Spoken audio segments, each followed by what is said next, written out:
Pause. J'avais dit que j'arrêterais les vidéos, mais en fait, je sens que j'ai super besoin de parler. Et puis on m'a dit aussi que les vidéos c'était sympa parce que ça permet c'est comme une continuité en fait. Et moi je me rends compte que j'ai besoin de parler parce que sinon je vais étouffer. Et j'ai pas envie d'étouffer d'une part, et aussi parce que je pense que c'est important de dire les choses. Et bon, je suis épuisée en fait depuis hier. J'ai le contre-coup de la semaine dernière et ben, il y a eu énormément d'émotions, et le fait d'avoir voyagé, et puis le fait de devoir s'habituer à ne plus pouvoir parler avec Nicolas sur Facebook et ne plus avoir de projet avec lui, du moins en ce moment sur cette terre et dans cette vie-là terrestre, on va dire. Alors, j'ai envie un petit peu de parler ce qui se passe dans moi en ce moment. En fait, j'étais quelqu'un de connecté, on va dire, quand j'étais adolescente. Puis après, sont arrivés les problèmes psy et enfin les problèmes psy. Enfin, c'était pas des problèmes psy à la base, c'était des symptômes qu'on a appelé problèmes psy, et voilà.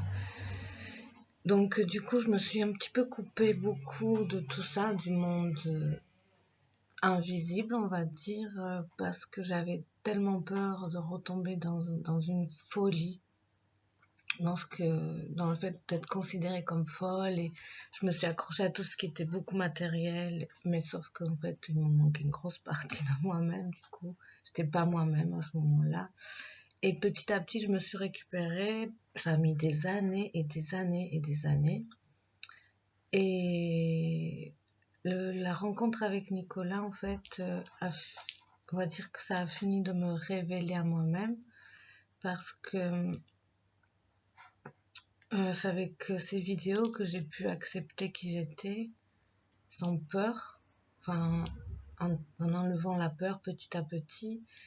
Et maintenant, son décès, me finit dans le fait j'ai besoin maintenant de reconnecter en fait à la vie, à la mort, à l'invisible, à l'au-delà, à un sens de la vie, au fait qu'on n'est pas seul et que la vie ne peut pas être juste comme ça, on vit puis on meurt et puis voilà, c'est tout. Enfin, il y a des gens à qui ça leur convient et je respecte, mais c'est pas mon cas, c'est plus mon cas.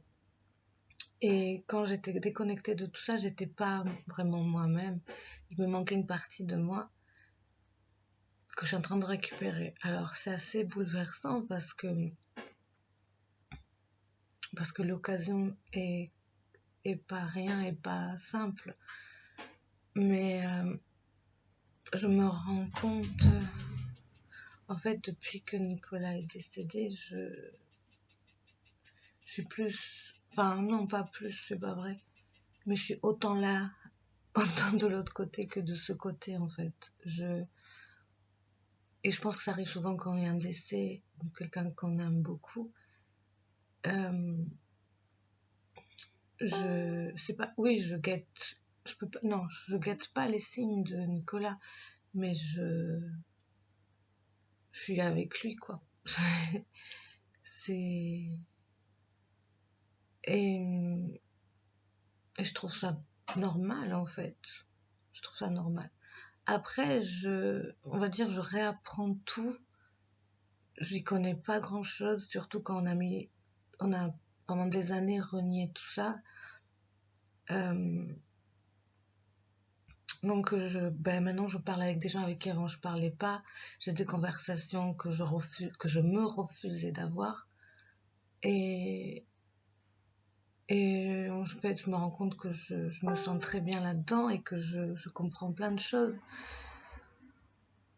J'ai toujours eu des ressentis, mais ces ressentis, je me les suis refusés par peur de me laisser aller.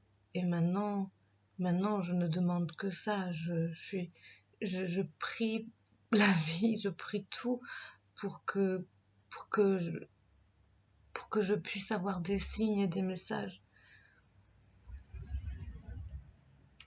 Et voilà, et c'est une partie là, du deuil, ça, c'est une partie. Après, il y a une autre partie terrible.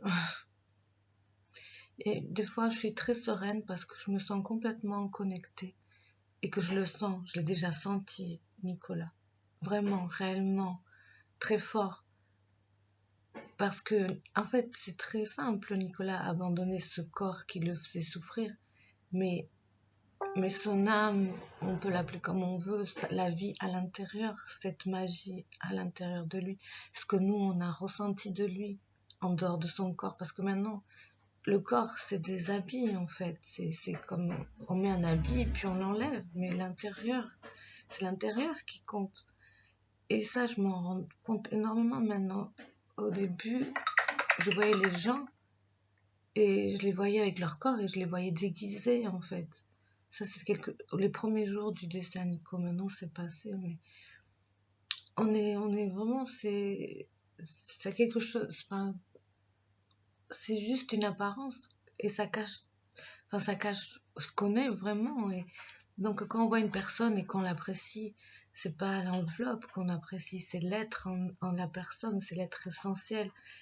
Et cet être essentiel, je l'ai ressenti parce que quand on était près, ou en proche de Nico, on ressentait cette douceur, cette gentillesse. Et elle est encore là, en fait. Et je suis pas la seule à l'avoir ressenti encore. Il y a plein de gens qui le ressentent et qui commencent à avoir des petits messages de Nicolas. Moi, je pense qu'en fait, Nico, comment dire, alors, moi, je parle de mission. Et c'est ce qui a été dit aussi lors de la cérémonie de passage d'âme. En fait, Nico avait une mission qu'il a accepté de faire, en sachant que c'était une mission très compliquée, pleine de souffrances, mais qui allait apporter beaucoup au monde. Et, et il a accompli cette mission. Et malheureusement, ça fait mal, mais son suicide faisait partie de cette mission. C'est ce qui va éveiller plein de choses aux gens, c'est ce qui va révéler plein de choses de cette maladie, de ces souffrances. Et, et en fait, oh là, j'ai perdu le truc là. J'ai fait un blackout. Et il y a, bon, bref, il y a plein de gens qui ressentent Nicolas. Et, et ça, c'est... Oui, donc il a rempli sa mission, mais il a rempli sa mission avec ce corps, avec cette souffrance. Mais moi, je sens nettement, dans moi, je le sens qu'il est encore... comment dire? Comme s'il avait un multipass ou une carte blanche entre l'au-delà et ici. Et comme si, en fait, il avait atteint des niveaux, mais j'aime pas ce mot, et lui, il n'aimait pas non plus, parce que ça veut dire qu'il y en a en dessous, il y en a au-dessus, mais comme s'il avait droit à être là-bas et ici. Et je pense que, aussi bizarre que ça puisse paraître, moi la première, puisque j'étais plus du tout là-dedans, et ça me fait bizarre, mais m'en fous. Comme si en fait il allait nous continuer à veiller sur nous, comme si maintenant sa mission était autrement, mais toujours là. Il va nous guider, j'en suis sûre. J'ai l'impression de paraître une illuminée quand je dis ça. Surtout quand je me regarde avec l'œil de la Sarah d'avant qui voulait tout renier. Mais, mais bref, c'est pas grave. Euh, et ouais, c'est assez rigolo. Donc, pour moi, il nous a pas abandonnés. Il a juste laissé sa souffrance, en fait. Et de toute façon, il y a plein de personnes qui le sentent aussi et qui ont des petits messages de lui, qui rêvent de lui, qui... Moi, je l'ai senti clairement. Il m'a pas parlé, mais je l'ai ressenti. Puis, c'est pas un parler clair, mais c'est un ressenti de communication, en fait.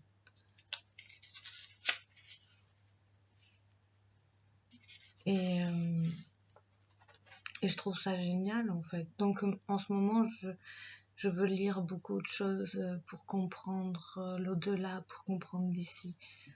Et j'oublie pas que, enfin, mon but était de devenir voyante. Et on m'a toujours dit que j'avais des dons et tout ça. Et, et maintenant, j'ai plus peur de ça. Enfin, je veux, quoi. Maintenant, je veux comprendre, je veux savoir, j'ai soif de compréhension et de comprendre et de le Nico, enfin, de ce qu'il est maintenant. Et on m'a passé des livres, des noms de sites et voilà. Et je trouve ça super intéressant parce que une vie aussi pénible pour une vie aussi pénible pour rien, c'est pas possible. C'est clair, c'est pas la peine. J'ai fait pause parce que j'ai quelqu'un qui a frappé, qui voulait que je l'héberge, mais en ce moment, j'ai trop dans mon truc et je peux pas. Alors, je sais pas si vous voyez là, sur l'écran, du coup, il y a un truc, une espèce de lumière bleutée. C'est rigolo. Alors, c'est peut-être Nico qui me fait un petit coucou. Je sais pas si vous le voyez, ce petit reflet là, par ici, là. Là. Waouh! Non, mais c'est assez hallucinant en fait. Oui, vous pouvez appeler les pompiers pour m'interner si vous voulez, il n'y a aucun souci. Mais c'est fou, mais ça se voit grave. Bon, c'est trop mignon. Et voilà. Donc, ben voilà. C'est un moment très intense, très intense. Et de toute façon, je reviendrai là-dessus parce que je voudrais parler d'autre chose par rapport à tout ça. Du fait qu'on a été coupé de notre connexion. Et j'aimerais donner mon ressenti là-dessus. Voilà. Bon, après, bien sûr, des moments durs, très durs, parfois, où c'est le corps qui pleure, quoi. C'est le deuil doit se faire, hein, le deuil de ce qu'il en était, de ce qu'on j'aurais aimé que ce soit, de tout ça. Puis bien sûr, beaucoup de et si ça avait été autrement, et si c'était comme ça, et si j'avais dit ça, et si j'avais pas dit ça, et si j'étais partie plus tôt, et si machin, et si je suis arrivée trop tôt, et si je suis arrivée trop tard dans sa vie. Et ça n'arrête pas de la tête qui essaie de comprendre et de comment on aurait pu faire ou pas. C'est dur, c'est très dur. Et en tout cas,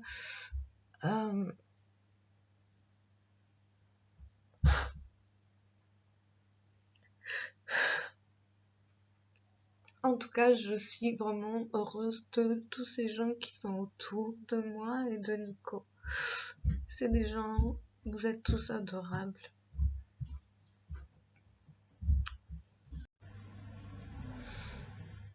J'ai arrêté parce qu'elle y a ma fille, j'ai pas envie qu'elle me voie pleurer. Mais bon, Il n'y a rien, il n'y a pas de honte, hein, c'est pas une honte, au contraire. Et ouais, il y a plein de monde gentils, adorables, qui se préoccupent, qui m'encouragent, et des gens qui aiment Nico et qui aiment Nico et qui continuent d'être là, et c'est vraiment gentil en fait. Ça fait tellement chaud au cœur, ça aide vraiment dans ces moments-là. Et alors je n'ai parlé individuellement, mais je voudrais quand même le dire, la cérémonie a été vraiment merveilleuse, à la hauteur de ce que Nico était et méritait. Le prêtre est un prêtre adorable, qui a su vraiment lui rendre hommage, qui avait été sur Facebook, voir son profil, qui avait lu ses dernières volontés. Et c'est vraiment extraordinaire, parce que c'était vraiment très beau. La dame qui a chanté avait une voix d'ange, et on se serait cru au paradis quand elle chantait, c'était beau. Et vraiment, ça pouvait pas être mieux. Vraiment, il a été parfait, et la cérémonie a été très belle.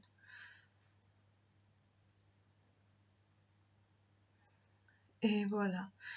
Donc, je vais m'arrêter là, sinon je vais me mettre à vraiment beaucoup pleurer.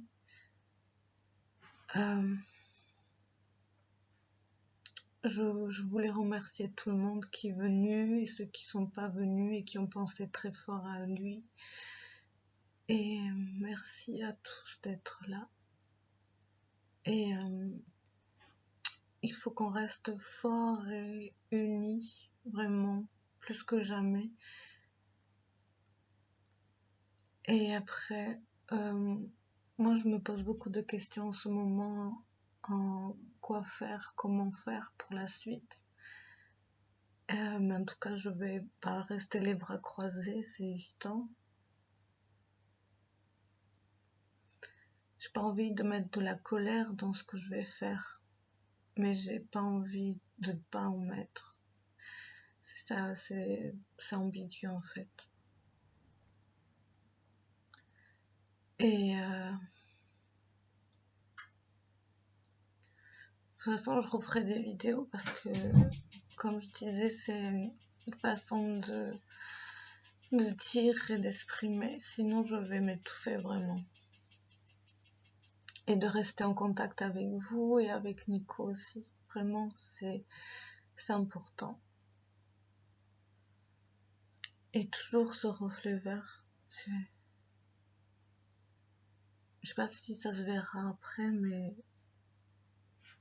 c'est assez incroyable. C'est beau.